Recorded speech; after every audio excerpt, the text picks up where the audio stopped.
पिछवाड़े खुद लात मार पाएंगे न आप, वहां लात मारने को बीवी की जरूरत है।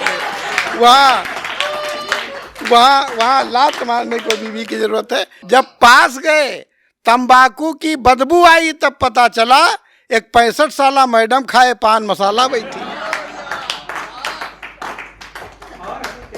एक बार दिलीप जी के बचपन के कोई दोस्त उनसे मिलने आए, तो उन्होंने उस समय नई नई मर्सिडीज खरीदी थी। तो उन्होंने कहा कि आज दोस्त तुझे हम मुंबई घुमाते हैं। अपने दोस्त को पीछे बिठाया और खुद ड्राइवर बने और उसके साथ चले। तो वहाँ रेड लाइट पर गाड़ी रुक गई, तो पुलिस वाले ने कहा कि सीट बेल्ट नहीं थी, तो बोले कि इनकी गाड़ी को रोको। तो गाड़ी रुकी, तो वो पुलिस वाला दौड़ कर गया, गाड़ी में देख कर आया और एकदम भड़बड़ा सा बोले आप जाइए साहब जाइए। तो उनका जो अधिकारी था उसने कहा कि तू लौट क्यों आया? अरे बोले साहब उनका चालान नहीं कट सकता है। बोले क्यों, क्या बहुत बड़े आदमी हैं? बोले ये तो नहीं पता साहब कितने बड़े आदमी हैं, पर साहब कितने बड़े आदमी होंगे जब उनका ड्राइवर दिलीप कुमार है। तो साहब ऐसे ऐसे बड़े लोग, ऐसे भी लोग दुनिया से चले जाते हैं। मैं बहुत मीठी यादों के साथ भाई अजय प्रधान जी को बुलाता हूँ। उनके पास एक पूरा बिंब विधान है, व्यंग की एक शिल्प है, एक शैली है। वो जब अपनी कहन के तरीके से आप सबको हंसाते हैं तो वो लाजवाब लगता है, कुछ विशिष्ट लगता है। यूँ तो हास्य के नाम पर बहुत सारे ढेरों चुटकुले होते हैं, लेकिन अजय प्रधान जी की शिल्प और शैली उन्हें सबसे अलग बना देती है। मैं चाहता हूँ इस प्यारे से बड़े कवि को आप आमंत्रित करें। भाई अजय प्रधान, जोरदार तालियां बजा करेंगे। ये घोड़े रेस में दौड़े हैं तब बेदम हुए हैं, हमारे घाव दिल के सूख कर फिर नम हुए हैं। हमारे घाव दिल के सूख कर फिर नम हुए हैं, और रहे हैं इश्क के मैदान के हम चैंपियन बरसों। रहे हैं इश्क के मैदान के हम चैंपियन बरसों, ये सिर के बाल यूं ही थोड़े कम हुए। और कभी कभी कुछ भ्रांतियां हो जाती हैं।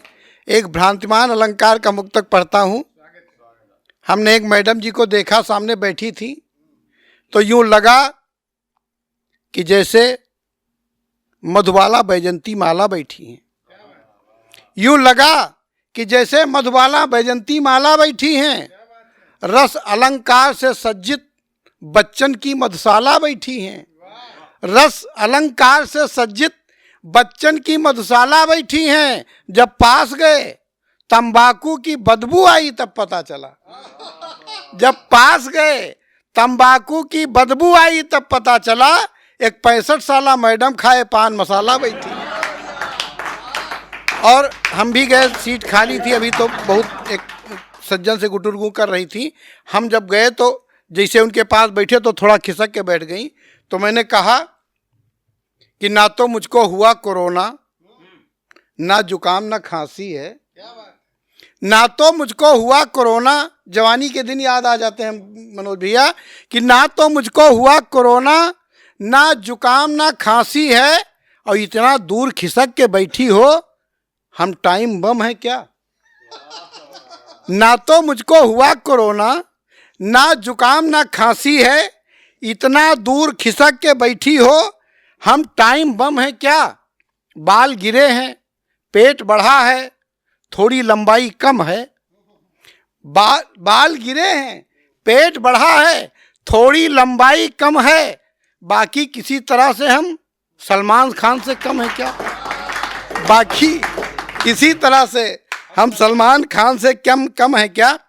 तो हमने भगवान भोलेनाथ से एक प्रार्थना की, एक मांग पत्र उनके यहाँ प्रस्तुत किया। 4 पंक्तियां सुनिएगा कि पलने में पली कविता है मेरी, पलने में पली कविता है मेरी, इसको तिल से प्रभु ताड़ बना दो। पलने में पली कविता है मेरी, इसको तिल से प्रभु ताड़ बना दो। जिसे लांघ सके कभी कोई नहीं, मुझे हास्य का ऐसा पहाड़ बना दो। जिसे लांघ सके कभी कोई नहीं, मुझे हास्य का ऐसा पहाड़ बना दो। और हर मंच पे टंच रहे सरपंच, हर मंच पे टंच रहे सरपंच, प्रधान की ऐसी जुगाड़ बना दो, प्रधान की ऐसी जुगाड़ बना दो। और मन चाहे जहां घुस जाऊं चरूं, मुझको प्रभु यूपी में साड़ बना दो। मन चाहे जहां घुस जाऊं चरूं, मुझको प्रभु यूपी में साड़ बना दो। और वैसे भी लोग पता नहीं कहाँ कहाँ घुसे हैं, तमाम चीज़ें जगह जगह घुसी रहती हैं। 4 पंक्ति और पढ़ता हूँ कि जिम जाके फाइटर सी बॉडी बना रहे हैं, जिम जाके फाइटर सी बॉडी बना रहे हैं, लड़कों के दिल में अक्षय और सलमान घुसे हैं। जिम जाके फाइटर सी बॉडी बना रहे हैं, लड़कों के दिल में अक्षय व सलमान घुसे हैं, और छुप छुप के टीवी देखते हैं देर रात तक, बुढ़ों के दिल में बापू आसाराम घुसे हैं। जिम जाके फाइटर सी बॉडी बना रहे हैं, लड़कों के दिल में अक्षय व सलमान घुसे हैं, छुप छुप के टीवी देखते हैं देर रात तक, बुढ़ों के दिल में बापू आसाराम घुसे हैं। और सब सांड जाके घुस गए हैं खेतों में मेरे, सब सांड जाके घुस गए हैं खेतों में मेरे, गलियों में मोहल्लों में बूढ़ी गाय घुसी हैं, गलियों में मोहल्लों में बूढ़ी गाय घुसी हैं, और पत्नी हमारी घुस गई है राशन कार्ड में, पर दिल में अभी भी ऐश्वर्या राय घुसी है, पर दिल में अभी भी ऐश्वर्या राय घुसी है। और एक सिस्टम होता है कि हमारे लोगों के यहाँ तो कहे गाय भैंसे अभी पाली जाती हैं, शहरों का क्या हाल है कि हर घर का दस्तूर यही है, बम्बई हो या दिल्ली, हर घर का दस्तूर यही है, बम्बई हो या दिल्ली, घर में बीबी क्विंटल भर की, अम्मा है मरघिल्ली। हर घर का दस्तूर यही है, बम्बई हो या दिल्ली, घर में अम्मा क्विंटल भर की, घर में बीबी क्विंटल भर की, अम्मा है मरघिल्ली, और गाय भैंस जो पाल रहे हैं लोग उड़ाते खिल्ली, गाय भैंस जो पाल रहे हैं लोग उड़ाते खिल्ली, और मैडम के कमरे में कुत्ता साहब पाले बिल्ली, मैडम के कमरे में कुत्ता साहब पाले बिल्ली। और पत्नी, फिर भी पत्नी बहुत आवश्यक होती है मनोज भैया। पत्नी की क्यों जरूरत होती है? 4 पंक्तियां सुनिएगा कि पत्नी की जरूरत कहाँ कहाँ होती है, कब कब होती है। कि शिव की जटाओं सी न जिंदगी उलझ जाए, शिव की जटाओं सी न जिंदगी उलझ जाए, जिंदगी संवारने को बीबी की जरूरत है। शिव की जटाओं सी न जिंदगी उलझ जाए, जिंदगी संवारने को बीबी की जरूरत है। और आरती तो खुद की उतार पाएंगे न आप, आरती उतारने को बीबी की जरूरत है। आरती तो खुद की उतार पाएंगे न आप, आरती उतारने को बीवी की जरूरत है। और यदि रात को जो पीठ खुजलाने लगी, और यदि रात को जो पीठ खुजलाने लगी, खुजली निवारने को बीवी की जरूरत है, खुजली निवारने को बीवी की जरूरत है। और पिछवाड़े खुद लात मार पाएंगे न आप, पिछवाड़े खुद लात मार पाएंगे न आप, वहां लात मारने को बीवी की जरूरत है, वहां लात मारने को बीवी की जरूरत है। और हम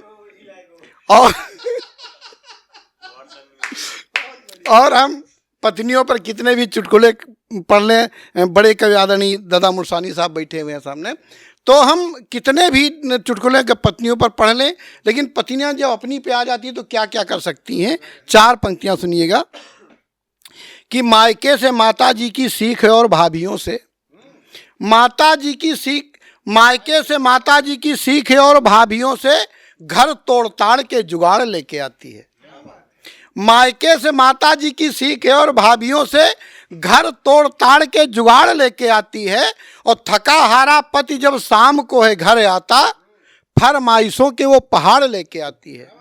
और बात मनवाने हेतु मारण व मोहन के, बात मनवाने हेतु मारण व मोहन के आँखियों में आंसुओं के बाण लेके आती है, आँखियों में आंसुओं के बाण लेके आती है। और आशीर्वाद इस पंक्ति पे चाहूंगा कि आँखियों में आंसुओं के बाण लेके आती है। और किंतु वही पत्नी जब अपनी पे आती तब यमलोक से पति के प्राण लेके आती है, यमलोक से पति के प्राण लेके आती है। और इधर तमाम पूर्वानुमान लगाए जाते हैं। चुनाव होता है उसके पहले पूर्वानुमान लगाए जाते हैं, मौसम आता है तो उसके पहले पूर्वानुमान लगाए जाते हैं। मैं कुछ पूर्वानुमान प्रस्तुत करता हूं, सुनिएगा कि बाहों को चढ़ा के जब आंख लाल पीली करे, बाहों को चढ़ा के जब आंख लाल पीली करे, समझो कि आदमी को ताव आने वाला है। बाहों को चढ़ा के जब आंख लाल पीली करे, समझो कि आदमी को ताव आने वाला है। और जो भी चीज मार्केट से होने लगे गायब, तो समझ लीजिए कि उसका भाव आने वाला है।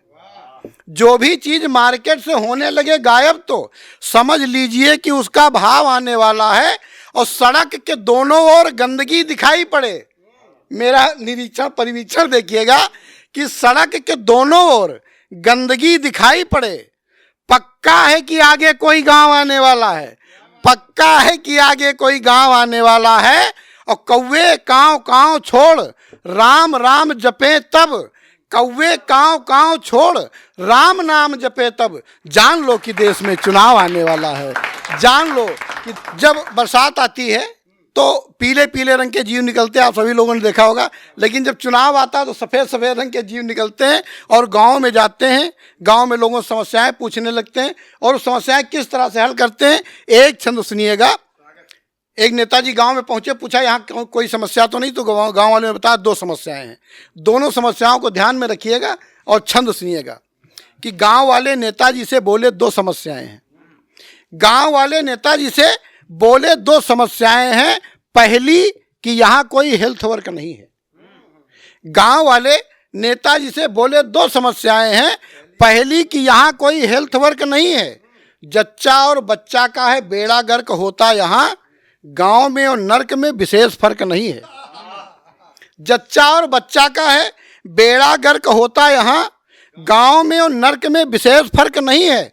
तो नेताजी ने सीएमओ को फौरन लगाई काल, नेताजी ने सीएमओ को फौरन लगाई काल, डांट कर कहा या कोई तर्क नहीं है। और दूसरी समस्या जब पूछी, दूसरी ये कहते ही तमाचा पड़ा गाल पर, नेताजी यहाँ पे कोई नेटवर्क नहीं है, नेताजी यहाँ पे कोई नेटवर्क नहीं है।